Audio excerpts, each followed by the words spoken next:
obviously with the lens of what we're seeing specifically in the space we're in, we've seen the shift from not understanding the gold market to understanding the gold market to actually having a strategic allocation.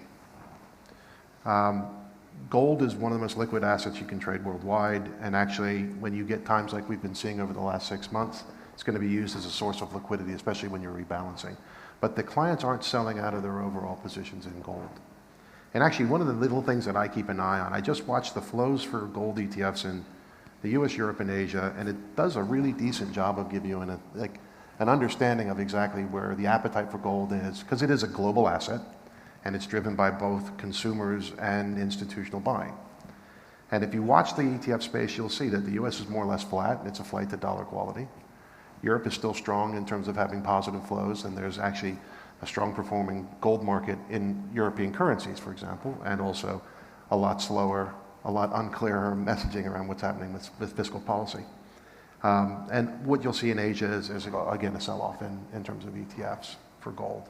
So what we're hearing and what we're seeing from clients is that it's a main portion of their portfolio that's here to stay, but what they're looking to do is trying to figure out the lens that we're in right now, in the world we're in right now, in terms of an optimal level of allocation in the portfolio.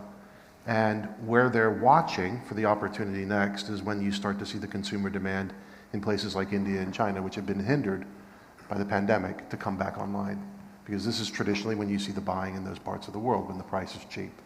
And the last thought I'll leave with you is that the price has held up stronger than it has in the past when we've seen economic environments like this for the gold market, and they're understanding why, and that's because mainly central banks are stepping in, and they're buying large flows, the emerging market central banks.